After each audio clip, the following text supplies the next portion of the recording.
vamos a continuar. Ya está en la sala Alejandro de la Rosa Tilapa y Teresa Raza Salgado. Ellos nos van a presentar el trabajo. Sí, aquí estamos presentes. Bienvenidos. Bienvenidos. Ellos nos van a presentar el trabajo Desarrollo de plántulas de Echinocactus platicactus, Cacteae, Cactácea en condiciones de salinidad. Bienvenidos. Adelante. Voy a desactivar la cámara, está un poco inestable mi conexión. Hola, buenos días a todos. Gracias por la invitación a este congreso. Bueno, pues les voy a hablar un poquito acerca del desarrollo de plántulas en el género Echinocactus y específicamente Platycanthus, perdón, la especie, en condiciones de salinidad. Avanza. Como introducción, les quisiera comentar básicamente qué es la salinidad. La salinidad es una condición del suelo que se caracteriza por una alta concentración de sales solubles. En esta solución puede predominar iones como calcio, magnesio, sodio, cloruros, sulfatos, carbonatos y potasio. Cabe señalar que las formas más frecuentes de sales encontradas en los suelos salinos pues es el cloruro de sodio, los sulfatos de sodio, el sulfato de magnesio, los bicarbonatos de sodio, así como los carbonatos de sodio. Pero bueno, la descripción de un suelo se clasifica como salino cuando la conductividad eléctrica es de 4 dCm o lo que aproximadamente equivale a 40 milimolar de cloro de sodio. Cabe señalar que el origen de la salinidad es debida a diversos factores, tanto espacio como temporales, y esta puede ser debida al desgaste simplemente de minerales, como se denomina el proceso de meteorización, o también a causa, por ejemplo, de sales fósiles, que es debido a la desecación de lagos y mares, principalmente a lo largo de miles y millones de años. A su vez, también las sales oceánicas pueden ser arrastradas por el agua marinera hacia la costa e inundar suelos, lo que produce esa salinidad. Pero en la actualidad se ha visto que el uso excesivo de fertilizantes puede originar también la sodicidad o salinidad en el suelo. Tanto así que la FAO ha tomado cartas en el asunto y en el 2021 hubo un simposio mundial acerca de los suelos afectados por salinidad debido al alto crecimiento o la expansión de estos suelos en la agricultura. Eh, Cabe señalar que una cualidad de las zonas áridas es a veces su salinidad, y esto se debe principalmente a dos factores. Uno, que sería la alta temperatura que se produce durante el día, y a las bajas precipitaciones que se producen a lo largo del año. Entonces, estas zonas áridas generalmente tienden a hacer que se acumulen sales solubles y sodio intercambiable en el suelo. Entonces, en las zonas áridas, la salinidad es una de las amenazas más graves para la producción, aparte de que los suelos, como ustedes saben, en las zonas áridas tienden a ser relativamente pequeños en altura y pobres en nutrientes. Les voy a hablar también un poquito acerca de las plantas tolerantes a la sal. ¿Qué se podría considerar una planta tolerante a la sal? Pues básicamente Flores y Colmer hacen una definición acerca de lo que es una planta tolerante a la sal, o también denominada halófita. Es una planta que puede completar sus ciclos de vida en alrededor de 200 milimolar de cloruro de calcio. Algunas de estas especies eh, han sido reconocidas porque principalmente habitan en zonas lacustres o cercanas a las marismas, o también, por ejemplo, se pueden encontrar en grandes porciones cerca de las costas, principalmente como los manglares. Aquí les pongo, por ejemplo, un estudio que se hizo en un pasto, que es una especie tolerante a la salinidad, es Disticlis spicata. Entonces, se ha visto, por ejemplo, que conforme hay un gradiente de salinidad, entre menores el gradiente, las plantas a su fenotipo tiende a ser más grande. Conforme este gradiente de salinidad aumenta, pues su desarrollo es menor. Sin embargo, las plantas pueden completar sus ciclos de vida perfectamente. A las plantas que no se les consideran halófitas les dicen glicófitas, que sería el 99.9% de las especies, ¿no?, que conocemos de plantas. Bueno, y cabe señalar que en la actualidad se reconocen cerca de 350 especies que, bueno, cumplirían con esta característica, que pueden desarrollar sus ciclos de vida en esta cantidad de cloro de sodio.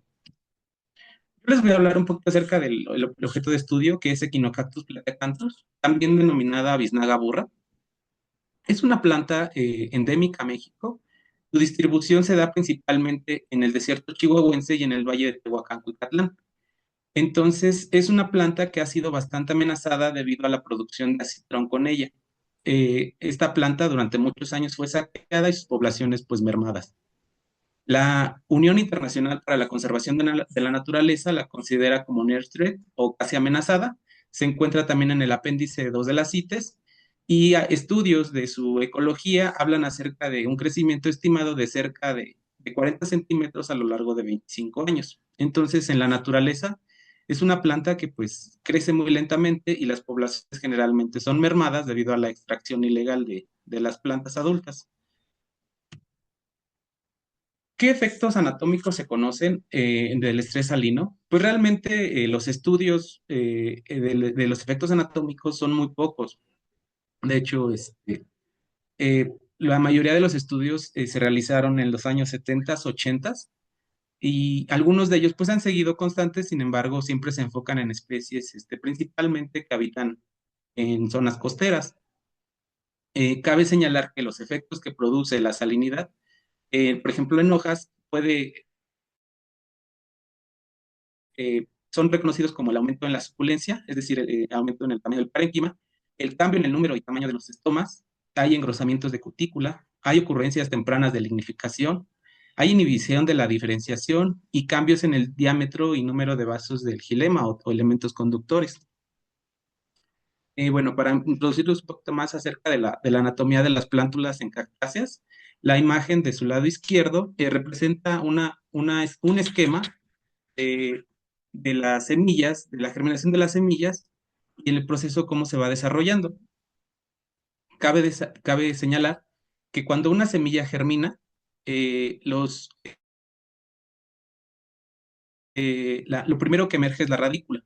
Conforme la radícula va creciendo, se establece ahora sí lo que sería ese primer tejido denominado hipocótilo. Hipocótilo porque sobre él se encuentran los cotiledones. En esta semilla que es una opuntia, aquí se ve en la parte superior de la semillita, se ve cómo van emergiendo los cotiledones. Conforme la planta va creciendo de tamaño, el hipocótilo se desarrolla, se elonga, los cotiledones sirven como un suministro de energía y posteriormente el epicótilo emerge. Sería la estructura que va a dar origen al tallo verdadero de la planta.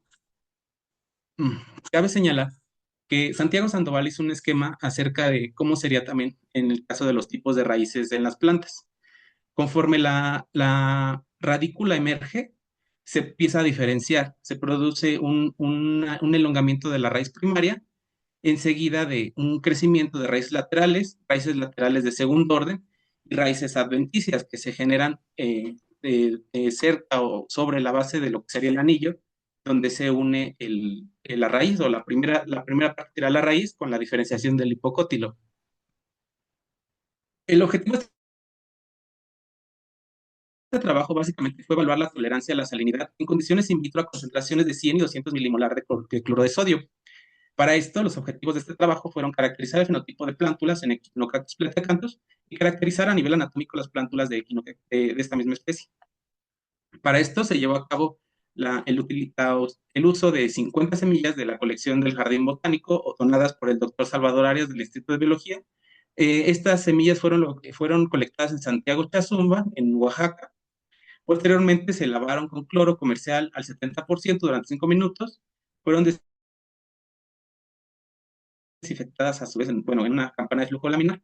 Y posteriormente también se llevó a cabo la preparación del medio de germinación y cultivo. Este medio se preparó con 75 mililitros de medio MS, sales mes al 0.5, agar bacteriológico del 1 al 3%, dependiendo, y se añadieron los dos tratamientos de cloro de sodio, que era 100 milimolar y 200 milimolar. Se ajustó el pH y posteriormente se fue vertiendo en estas charolas, en estas cajas Petri cuadradas, en la primera instancia se mantuvieron en posición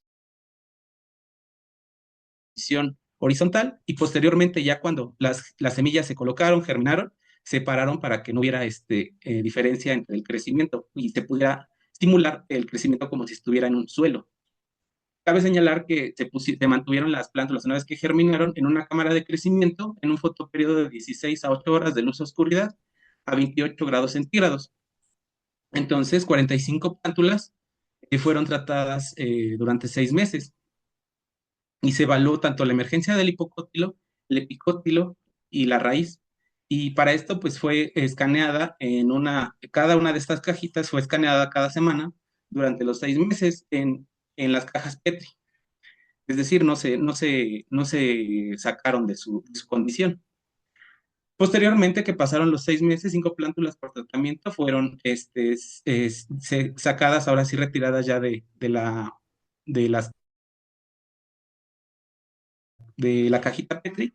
Posteriormente fueron filtradas en las soluciones de ácido crómico, ácido acético y formaldehído.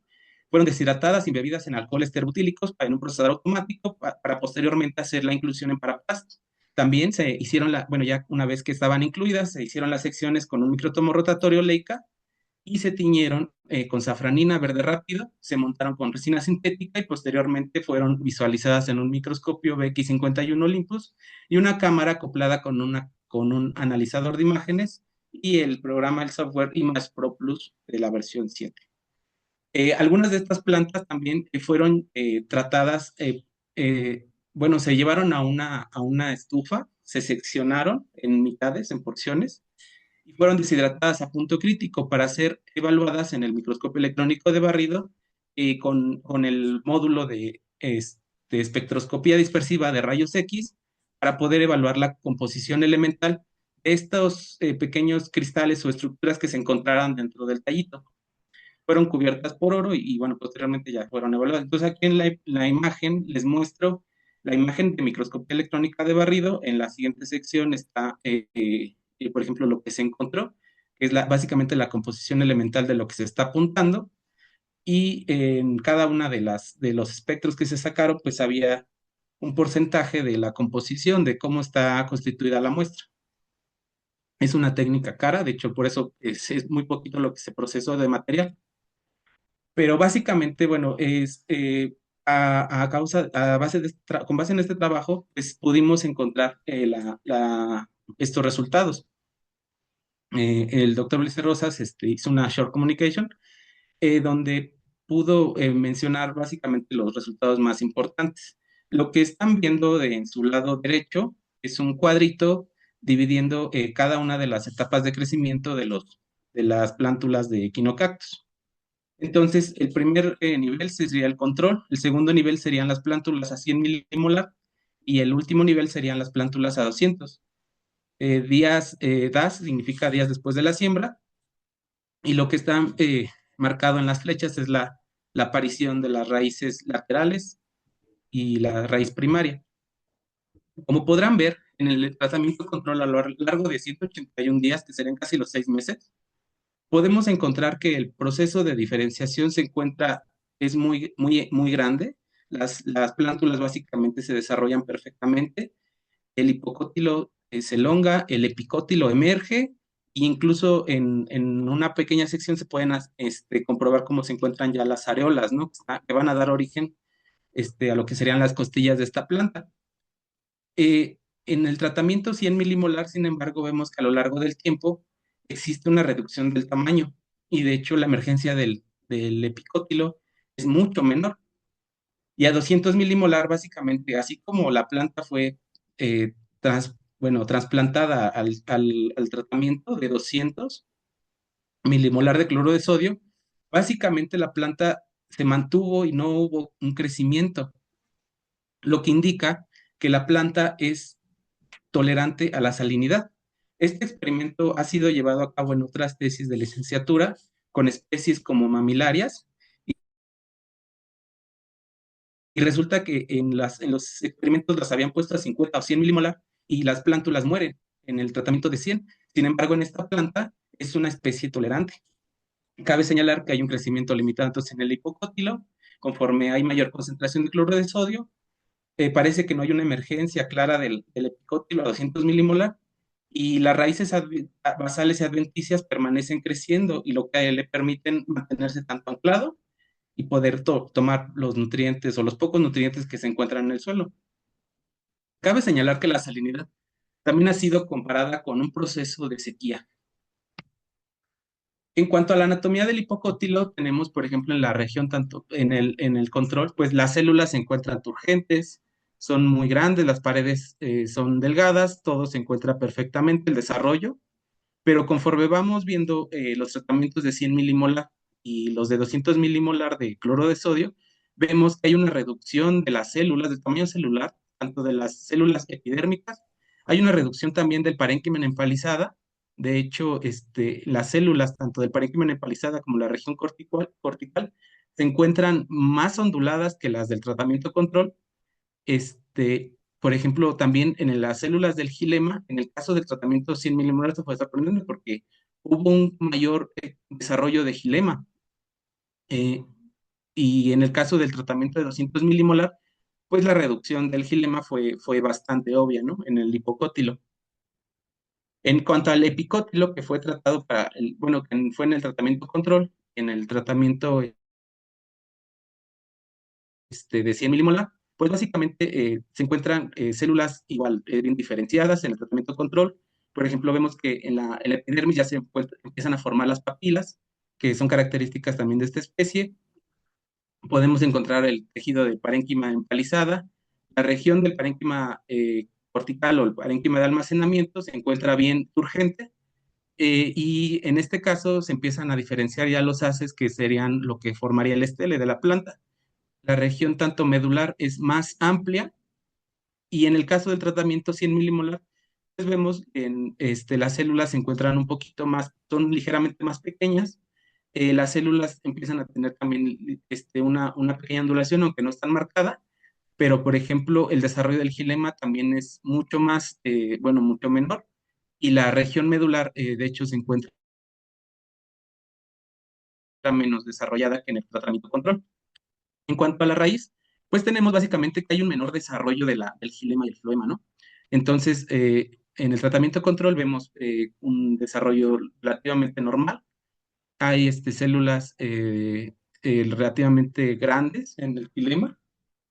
Este, y por ejemplo, en el caso de las raíces jóvenes, eh, tienden a reemplazar su epidermis con una peridermis tempranamente. Cabe señalar, por ejemplo, que en la región tanto de la región cortical como la región gilemática, en los tratamientos de 100 milimolar y 200 milimolar, los tejidos se encuentran menos desarrollados. Además, la peridermis, en el caso de los tratamientos con 100 y 200 milimolar, tiende a colapsar, ¿no? Entonces, en el caso del control se puede ver las células más turgentes. En el caso de las células de la región en el tratamiento de 100 se puede ver ligeramente colapsadas en la peridermis y en el tratamiento de 200 milimolar están muy, muy colapsadas. Bueno, también cabe señalar que esta es parte se está todavía realizando alguna revisión de todo este material y al menos el análisis exploratorio de datos pues indica que sí hubiera diferencias, ¿no? Aunque todavía no se han hecho los análisis post-hoc correspondientes. En el caso de la microscopía electrónica y con el módulo acoplado, lo que pudimos observar es que, por ejemplo, en los tratamientos de control, básicamente se pueden encontrar algunos cristales de oxalato de calcio.